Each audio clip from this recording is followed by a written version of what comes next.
पहली तस्वीर आपको सीएम योगी की दिखाते हैं। सीएम योगी अभी कानपुर में है, लेकिन इससे पहले सीएम इटावा पहुंचे, जहां पर सपा के गढ़ में घुसकर सीएम योगी जमकर गरजे। मुख्यमंत्री ने वैक्सीन के इस्तेमाल को लेकर इशारों में अखिलेश यादव पर चुटकी ली। दूसरी खबर आपको बता दें, AK शर्मा दिल्ली के लिए रवाना हुए हैं, लेकिन इससे पहले उन्होंने मुख्यमंत्री से मुलाकात की। करीब 15 मिनट तक दोनों की बातचीत हुई। माना जा रहा है कि योगी मंत्रिमंडल में AK शर्मा को बड़ी जिम्मेदारी मिल सकती है। तीसरी तस्वीर प्रयागराज की है, जो बेहद ही परेशान करने वाली है। यहां के श्रृंगवेरपुर घाट पर कब्र ही कब्र दिखाई दे रही हैं। चौथी तस्वीर आपको बांदा जेल की दिखा रहे हैं, जहां पर बाहुबली मुख्तार अंसारी से पूछताछ के लिए आजमगढ़ पुलिस पहुंची है। तो 4 बजे की ये 4 बड़ी खबरें हैं। इसके अलावा कुछ और महत्वपूर्ण खबरें हैं, आपको हम बताएंगे।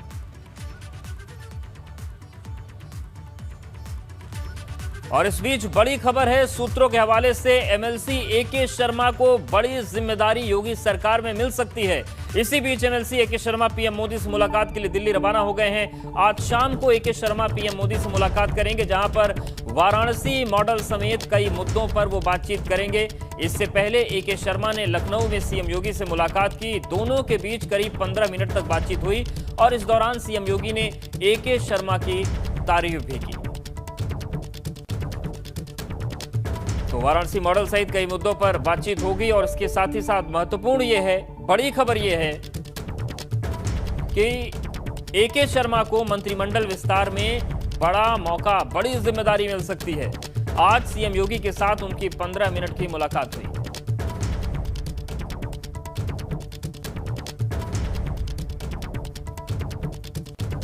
और जिन AK शर्मा के नाम पर उत्तर प्रदेश की सियासत उनके इर्द गिर्द घूम रही है, प्रधानमंत्री ने मॉडल की तारीफ कर दी। कौन है वो AK शर्मा, आपको बताते हैं। अरविंद कुमार शर्मा पूरा नाम है। 1988 बैच के गुजरात कैडर के IAS अधिकारी हैं। उन्होंने 2001 से 2013 तक गुजरात में नरेंद्र मोदी के साथ कई पदों पर काम किया, जब मुख्यमंत्री थे नरेंद्र मोदी। जब नरेंद्र मोदी प्रधानमंत्री बनकर दिल्ली आए तो AK शर्मा PMO आ गए। केंद्रीय सूक्ष्म एवं लघु उद्योग मंत्रालय में सचिव के पद पर वो तैनात रहे। अरविंद शर्मा मूल रूप से यूपी के मऊ के रहने वाले हैं और उन्होंने अपना ग्रेजुएशन इलाहाबाद विश्वविद्यालय से किया है। फिलहाल अभी वर्तमान में वो MLC के पद पर चुने गए हैं।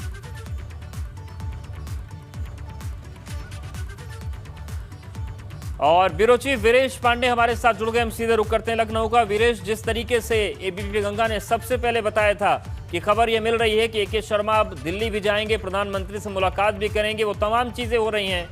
क्या जानकारी और मिल रही है AK शर्मा के दिल्ली जाने को लेकर, मंत्रिमंडल के विस्तार को लेकर? देखिए अवधेश, ABP गंगा के दर्शकों को मैं ये बता दूं कि AK शर्मा दिल्ली पहुंच चुके हैं और उनकी मुलाकात प्रधानमंत्री से आज शाम में होगी, सूत्रों के अनुसार बता दें। इसके जो घटनाक्रम घटे हैं उसको देखना होगा कि जिस तरीके से बनारस से खबरें आईं, तस्वीरें आईं, उसके बाद से AK शर्मा को वाराणसी की जिम्मेदारी दी गई, वहां सफल ऑपरेशन रहा, बेहतर तरीके से उन्होंने काम किया। अहमदाबाद में जाकर प्रधानमंत्री नरेंद्र मोदी ने वाराणसी मॉडल की तारीफ की, जिसके नेतृत्वकर्ता AK शर्मा रहे हैं, जो आजमगढ़ और वाराणसी मंडल की कोरोना की विभीषिका से निपटने के लिए जो भी मॉडल हो सकता है बेहतर कर सकते थे, उन्होंने किया। और उसके बाद प्रधानमंत्री ने तारीफ की। उसके बाद से आज आनन फानन में योगी मुख्यमंत्री से उनकी मुलाकात हुई, 15 मिनट की मुलाकात हुई। सैफई जाने से पहले मुख्यमंत्री ने उनसे मुलाकात की, फिर उसके बाद से वो अपने लोगों से मिले और सगे संबंधियों से मुलाकात करने के बाद दोपहर में दिल्ली के लिए रवाना हुए। ABP गंगा ने सबसे पहले दर्शकों को ये बताया कि वो एयरपोर्ट पहुंच चुके हैं और उसके बाद से ABP गंगा के दर्शकों को ये बताना चाहता हूं कि वो दिल्ली पहुंच गए हैं और सोर्सेज से खबर आ रही है कि उनको प्रधानमंत्री ने समय शाम का दे दिया है। तो ऐसे में घटनाक्रम लगातार बदल रहा है और भारतीय जनता पार्टी के उच्च पदस्थ सूत्रों से अगर हम कहें तो AK शर्मा योगी मंत्रिमंडल में जल्द से जल्द शामिल होने वाले हैं। बड़ी और अहम भूमिका उनकी होगी। और मैं आपको बता दूं कि जिस बहुप्रतीक्षित योगी मंत्रिमंडल का आखिरी लेकिन महत्वपूर्ण विस्तार की प्रतीक्षा लोग कर रहे थे, अब वो जल्द होने वाला है। और ऐसे में आपको जानकारी दे दूं कि सोर्सेस से ये खबर आ रही है कि मुख्यमंत्री से जब उनकी वार्ता हुई तो इन सब विषयों पर भी वार्ता हुई और साथ ही जब प्रधानमंत्री से उनकी बात होगी तो न केवल वाराणसी मॉडल पर बात होगी, उसको किस तरीके से पूर्वांचल और पूरे यूपी में उसको आगे बढ़ाया जाए, क्योंकि कोरोना की तीसरी लहर भी आने वाली है और जो योगी सरकार में काम हो रहे हैं, साथ ही साथ प्रदेश के चहुमुखी विकास के लिए और बेहतर क्या हो सकता है, उनके अनुभवों को किस रूप में योगी सरकार में हम शामिल करके भारतीय जनता पार्टी उसका उपयोग कर सकती है, जो उनका विराट प्रशासनिक अनुभव है और प्रधानमंत्री और अमित शाह के प्रति जो उनका विश्वास और भरोसा है, उसकी उपयोगिता किस रूप में उत्तर प्रदेश में हो सके, इन सारे विषयों पर बात चल रही है। और बिल्कुल, और कारण यह है इन कि सब के बीच ए.के. शर्मा दिल्ली पहुंच गए हैं। क्या कुछ वहां पर होगा वीरेश, उसकी जी अपडेट के लिए आपके पास आएंगे। शुक्रिया आपका जानकारी के लिए। तो ए.के. शर्मा दिल्ली पहुंच चुके हैं और इन सब के बीच सीएम योगी आदित्यनाथ कानपुर पहुंचे और यहां पर सीएम का हेलीकॉप्टर पुलिस लाइन में उतरा। यहां से सीएम सर्किट हाउस पहुंच गए। यहां पर सीएम के अधिकारियों के साथ बैठक है, जिसके बाद मुख्यमंत्री कोविड कमांड सेंटर भी जाएंगे। जनप्रतिनिधियों और अधिकारियों के साथ महत्वपूर्ण बैठक है। तो ये उस वक्त की तस्वीर हम आपको दिखा रहे हैं जब मुख्यमंत्री कानपुर पहुंचे और सर्किट हाउस में एक बैठक होगी। उसके बाद कोविड कमांड सेंटर जाने का मुख्यमंत्री का कार्यक्रम है और कोविड कमांड सेंटर के साथ ही साथ एक गांव में भी दौरा करने के लिए मुख्यमंत्री पहुंचेंगे। और रतीश हमारे साथ जुड़ गए हैं कानपुर से। रतीश, फिलहाल मुख्यमंत्री कहां पर हैं, क्या हो रहा है और किस गांव में जाएंगे, क्या इस बात की जानकारी मिल रही है? हाँ बिल्कुल, देखिए मुख्यमंत्री योगी आदित्यनाथ इस वक्त कानपुर विकास प्राधिकरण के सभागार में हैं। जैसा कि उनका प्रस्तावित दौरा था, नगर निगम में उन्होंने कोविड कमांड सेंटर का दौरा किया और वहां पर होम आइसोलेशन में जो लोग रह रहे हैं उनकी जो उनको सुविधाएं सरकार के शासनादेश द्वारा मिल रही हैं, वो मिल रही हैं या नहीं, उसका एक परीक्षण किया।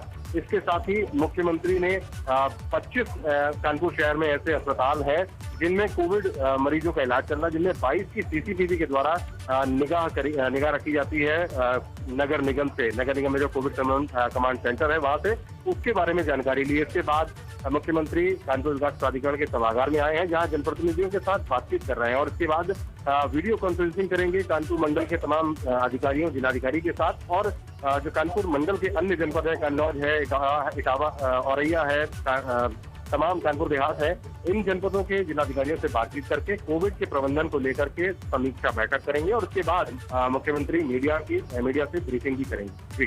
शुक्रिया रतीश, जानकारी और अपडेट्स को देने के लिए। तो मुख्यमंत्री पहुंच गए हैं कोविड के हालात जानने के लिए कानपुर और उन्होंने जो होम आइसोलेशन में लोग थे उनकी व्यवस्थाओं को देखा। कोविड कमांड सेंटर में जाएंगे और इसके साथ ही साथ जितने भी अस्पताल हैं 25 में से 22 जिनका सीसीटीवी से मॉनिटरिंग होती है उसका भी वो जायजा लेंगे। मुख्यमंत्री योगी आदित्यनाथ आज इटावा के सैफई भी पहुंचे। यहां पर उन्होंने सैफई मेडिकल कॉलेज का निरीक्षण किया और मरीजों का हालचाल जाना। इसके बाद मुख्यमंत्री ने अधिकारियों के साथ समीक्षा बैठक की और कई दिशा निर्देश दिए। इसके बाद मुख्यमंत्री ने प्रेस कॉन्फ्रेंस की, जिसमें उन्होंने कोविड से जंग के खिलाफ कई कामयाबियां गिनाई और बिना नाम लिए अखिलेश यादव पर जमकर निशाना साधा। उन्होंने कहा कि कुछ लोग वैक्सीन का विरोध करते थे, अब खुद उसकी कामयाबियां गिनवाते हैं। तो सैफई मेडिकल कॉलेज पहुंचे मुख्यमंत्री और मरीजों का उन्होंने हालचाल जाना, साथ ही व्यवस्थाओं का जायजा लिया, मरीजों से पूछा उन्हें सुविधाएं मिल रही हैं नहीं मिल रही हैं। राजनीतिक बयानबाजी बहुत वैक्सीन को लेकर हुई, ऐसे में बिना अखिलेश यादव का नाम लिए उन्होंने निशाना साधा कि कुछ लोग थे जो वैक्सीन का विरोध करते थे लेकिन अब पैरवी कर रहे हैं। तो सीएम योगी ने कुछ अहम बातें कही कि यूपी में कोरोना केस कम हो रहे हैं, एक्टिव केसेस की संख्या लगातार कम हो रही है और उत्तर प्रदेश में एक दिन में 3,07,000 टेस्ट किए गए। कोरोना वॉरियर्स ने बहुत अच्छा काम किया है। पांचवी बड़ी बात, गांव में निगरानी समितियां बेहतर काम कर रही हैं। निगरानी समितियों पर उन्होंने संतोष जताया। उन्होंने ये भी कहा कि जो वैक्सीन का विरोध करते थे आज समर्थन कर रहे हैं और जून में वैक्सीन की क्षमता दोगुना करने की कोशिश उत्तर प्रदेश सरकार की है। उन्होंने कहा कि हम तीसरी लहर के आने की संभावना पर भी काम कर रहे हैं। ऑक्सीजन प्लांट की आपूर्ति लगातार बढ़ाई जा रही है और ऑक्सीजन प्लांट में अब कोई कमी नहीं रहेगी। और मुझे ये बताते हुए प्रसन्नता है कि जहां प्रदेश में हम लोगों ने अब तक 1,62,00,000 से अधिक लोगों को निःशुल्क वैक्सीन दिया है, वहीं इटावा ने भी 1,20,000 वैक्सीन इटावा जनपद में भी अब तक उपयोग हुए हैं। वैक्सीन ये सभी निःशुल्क दिए जा रहे हैं। अब तो उत्तर प्रदेश में दिए जाने वाले वैक्सीन के कार्यक्रम को जो आदरणीय प्रधानमंत्री जी ने 16 जनवरी को पूरे देश के अंदर लॉन्च किया था, जो लोग उस समय विरोध करते थे वैक्सीन का, आज वे लोग वैक्सीन की पैरवी कर रहे हैं। उत्तर प्रदेश ने आज 3,07,000 टेस्ट किए हैं, 24 घंटे में 3,07,000 टेस्ट। और अगर हम लोग प्रदेश के अंदर कोरोना कालखंड में किए गए टेस्ट की बात करें तो ये संख्या हमारी 4,65,00,000 को क्रॉस कर जाती है। देश के अंदर सर्वाधिक टेस्ट है। इटावा में सीएम योगी ने वैक्सीनेशन को लेकर बड़ा बयान दिया। सीएम ने कहा कि कोविड की संभावित तीसरी लहर से पहले 10 साल से कम उम्र के बच्चों के माता पिता को टीका लगवा देंगे, इससे बच्चों पर खतरा कम होगा। उन्होंने कहा कि इस माह के अंत तक दूसरी लहर खत्म होने की उम्मीद है। तीसरी लहर को रोकने के लिए प्रदेश में तैयारियां तेज हैं।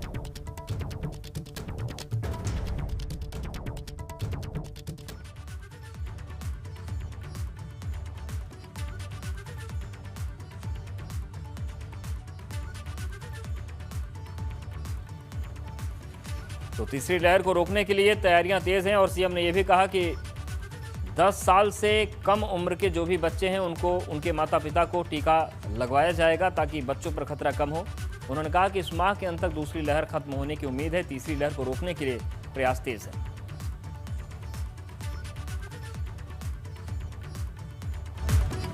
और इटावा पहुंचे सीएम योगी कंटेनमेंट जोन में भी गए। यहां पर सीएम ने कोविड मरीजों का हाल जाना। सीएम ने मरीजों से बातचीत की और उनकी सेहत की जानकारी दी। तो देखिए ये इटावा की तस्वीर दिखा रहे हैं, जो कंटेनमेंट जोन में लोग थे उनसे मुलाकात की उन्होंने और बातचीत की। यही जानने के लिए बाकी गाँव में सब लोग ठीक है, यहाँ कोई दिक्कत नहीं। इनको वो और बड़ी खबर देहरादून से भी है। कोरोना के बाद ब्लैक फंगस महामारी घोषित कर दिया गया है। उत्तराखंड सरकार ने घोषित की है महामारी। ब्लैक फंगस के बढ़ते केस को लेकर सरकार ने निर्णय लिया है। स्वास्थ्य सचिव पंकज कुमार पांडे ने आदेश जारी कर दिए हैं। तो उत्तराखंड में भी ब्लैक फंगस को महामारी घोषित कर दिया गया है। तो ब्लैक फंगस के बढ़ते केस को लेकर सरकार ने निर्णय लिया। स्वास्थ्य सचिव पंकज कुमार पांडे ने इस संबंध में आदेश जारी कर दिए हैं कि उत्तराखंड में भी अब कोरोना के बाद ब्लैक फंगस महामारी। और देहरादून का रुख करते हैं, रवि कैतुरा हमारे साथ जुड़ गए हैं। रवि, ब्लैक फंगस की चुनौती भी आ गई है और इसे अब महामारी उत्तराखंड में घोषित कर दिया गया है। कितनी संख्या आ चुकी है, किस तरीके से ब्लैक फंगस का दायरा बढ़ रहा है उत्तराखंड में? अवधेश, अगर मैं मामलों की बात करूं तो उत्तराखंड में 60 से अधिक मामले अभी तक ब्लैक फंगस के आ चुके हैं और करीब 5 मौतें भी ब्लैक फंगस होने के चलते हो चुकी हैं। तो ऐसे में जो स्थिति है वो लगातार खराब हो रही है, बिगड़ रही है और इसी को देखते हुए अब शासन से एक आदेश जारी हुआ है जिसमें कोरोना महामारी की तरह ही ब्लैक फंगस को भी महामारी उत्तराखंड में घोषित कर दिया गया है। इस महामारी को घोषित करने के बाद सरकार जो है तमाम प्रयास करेगी कि इस बीमारी को किस तरीके से कंट्रोल किया जा सके। आवश्यकता पड़ती है तो चाहे होटल हो, धर्मशाला हो या फिर संस्थान हो, उनको भी एक्वायर किया जा सकता है, अधिग्रहण सरकार कर सकती है महामारी एक्ट के तहत। तो लगातार इसके बढ़ते हुए संक्रमण को देखते हुए एक बड़ा फैसला लिया गया है।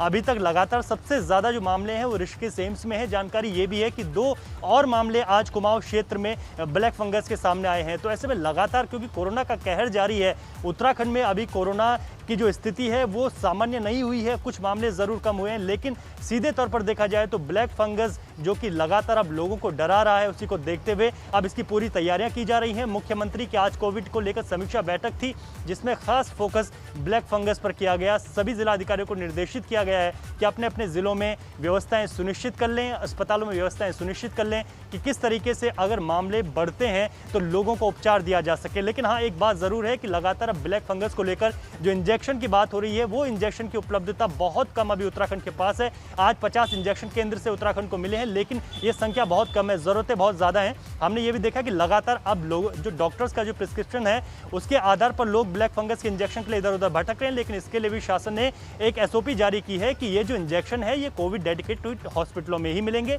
सरकारी संस्थानों में ही मिलेंगे, अन्य कहीं पर मेडिकल स्टोर में ये उपलब्ध नहीं होंगे। ये जिसको भी लगाया जाएगा वो डॉक्टर की सलाह और बहुत सुझाव के बाद ही लगाया जाएगा। जी, बड़ी खबर लखनऊ से है। पार्थ श्रीवास्तव की खुदकुशी के मामले में FIR दर्ज हो गई है। इंदिरा नगर पुलिस ने केस दर्ज कर लिया है। आत्महत्या के लिए उकसाने की धाराओं में केस दर्ज हुआ है। सरकार की सोशल मीडिया टीम के सदस्य पार्थ ने खुदकुशी की थी और इस पूरे मामले में एफआईआर दर्ज हुई है, लेकिन सवाल पुलिस पर भी उठे थे। विवेक त्रिपाठी हमारे साथ जुड़ गए हैं। विवेक, ये जो एफआईआर दर्ज हुई है ये नामजद हुई है या ज्ञात हुई है? क्योंकि गंभीर आरोप थे और पुलिस भी संदेह और आरोपों के घेरे में थी। जी देखिए, एफआईआर आज ही सुबह पार्थ के पिता ने इंदिरा नगर थाने जाकर तहरीर दी है, जिसके बाद एफआईआर दर्ज हुई है। और एफआईआर जिस तरह से उसने अपने सुसाइड नोट में 2 लोगों पे आरोप लगाया था, एक पुष्पेंद्र है और दूसरा एक महिला कर्मी है, जिस पर आरोप लगाया था प्रताड़ना का, कि ऑफिस में उनके काम को लेकर ये लोग प्रताड़ित करते थे और टीका टिप्पणी करते थे और बेवजह परेशान करते थे।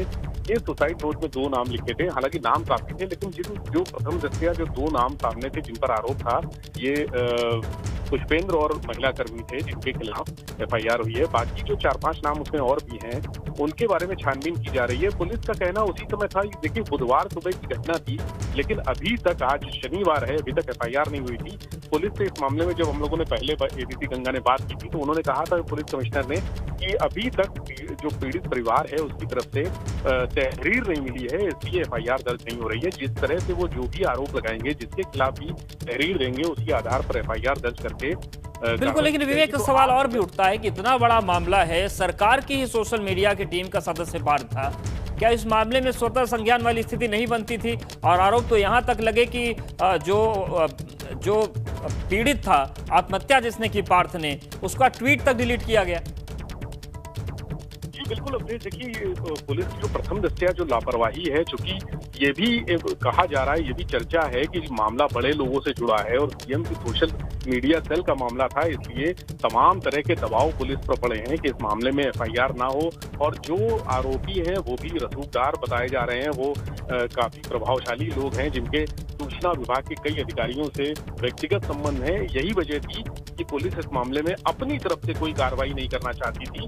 पुलिस का कहना ये था कि जो उसके परिवार वाले कहेंगे और जो ऊपर से जो अधिकारियों के आदेश होंगे, उसके आधार पर कार्रवाई की जाएगी। अंततः आज जब परिवार वाले पहुंचे हैं और उन्होंने तहरीर दी है, उसके बाद एफआईआर दर्ज की गई है। दूसरा, जो आपने ट्वीट डिलीट करने वाली बात उठाई है, ये भी इस एफआईआर में ये बात शामिल नहीं है, लेकिन परिवार वालों का कहना ये है कि ट्वीट आखिर किस तरह से डिलीट किया गया, किसने डिलीट किया, क्योंकि जब खुदकुशी की थी पार्थ ने, उसके बाद से उसका मोबाइल पुलिस के पास था, इंदिरा नगर थाने की पुलिस के पास है, अभी भी पुलिस के पास ये मोबाइल, और उसके बाद जब पुलिस के कब्जे में था तब ट्वीट डिलीट। बिल्कुल, अपने आप में बड़ा सवाल है कि अगर पुलिस के कब्जे में मोबाइल है, ट्वीट डिलीट हो रहा है, तो फिर इस जांच का भी कहीं भगवान ही मालिक तो नहीं रहेगा। ये आशंका बहुत दमदार इसमें बन जाती। शुक्रिया आपका विवेक, जानकारी के लिए। और प्रयागराज में बीते कई दिनों से गंगा किनारे बहुत बड़ी तादाद में शवों को दफना दिया गया था, जिसकी वजह से गंगा किनारे के श्मशान घाट कब्रिस्तान में तब्दील होते दिखाई देने लगे थे। बारिश होने से गंगा का जलस्तर थोड़ा बढ़ गया और मिट्टी की कटान शुरू हो गई। मिट्टी के कटान होते ही घाट के किनारे दफनाए गए तमाम शवों का आधा हिस्सा गंगा जल में चला गया है। कई कब्रों का आधा हिस्सा अभी से ही गंगा में जा चुका है। तो अंबार लगा हुआ है। श्रृंगवेरपुर जो श्मशान घाट है, उसकी तस्वीर किसी कब्रिस्तान सरीखी हो गई है और बारिश होने के बाद जलस्तर बढ़ा है, तो तमाम कब्र जो शव दफन किए गए थे आधे गंगा में जा चुके हैं। संगम नगरी प्रयागराज में पिछले दिनों गंगा किनारे कई जगहों पर बहुत बड़ी संख्या में शवों को दफना दिया गया था। शवों को इतनी बड़ी संख्या में दफनाया गया था कि जो शमशान घाट हैं वो पूरी तरीके से कब्रिस्तान में तब्दील होते नजर आने लगे थे। एबीपी गंगा ने इस खबर को प्रमुखता से दिखाया था। हमारी खबर दिखाए जाने के बाद प्रशासन ने शवों को दफनाए जाने पर पाबंदी लगा दी थी, लेकिन हमने एक आशंका ये भी जताई थी कि जो शव हैं गंगा से सटा करके जो दफनाए गए हैं, आने वाले दिनों में वो मुसीबत का सबब बन सकते हैं, मोक्षदायिनी गंगा को प्रदूषित कर सकते हैं। और आशंका ये जताई जा रही थी कि अगले महीने जब मानसून की बारिश होगी, गंगा का जलस्तर बढ़ेगा, मिट्टी का कटान होगा, तब जो तमाम शव वो गंगा में समाहित हो सकते हैं। लेकिन पिछले दिनों ताउते तूफान की वजह से उत्तर प्रदेश में जो बारिश हुई उसकी वजह से गंगा का जल स्तर बढ़ गया है। आप देख सकते हैं कि गंगा का प्रवाह तेज है, जल स्तर बढ़ गया है और इसकी वजह से मिट्टी का कटान काफी तेजी से होने लगा है। और मिट्टी का कटान होने से तमाम जो शव गंगा के किनारे दफनाए गए थे वो अब गंगा नदी में उतराते हुए थोड़ा थोड़ा हिस्सा उनका गंगा नदी की तरफ बढ़ता हुआ नजर आ रहा है। यानी अगर कुछ सेंटीमीटर जल बढ़ता है गंगा का, थोड़ी सी कटान और होती है, अगर आधे फीट भी कटान और होती है तो दर्जनों की संख्या में शव गंगा में समाहित हो जाएंगे। उसके बाद गंगा कितनी प्रदूषित होगी, क्योंकि इसमें तमाम लोग ऐसे भी हो सकते हैं जिन्हें कोरोना का संक्रमण हुआ रहा होगा, उनकी जांच नहीं हुई थी, इस वजह से साफ तौर पर कह पाना मुश्किल है। नहीं तो ये बड़ी संख्या में, दर्जनों की संख्या में शव आने वाले 2-3 दिनों में गंगा में समाहित हो जाएंगे। मोहम्मद मोइन, एबीपी गंगा, प्रयागराज।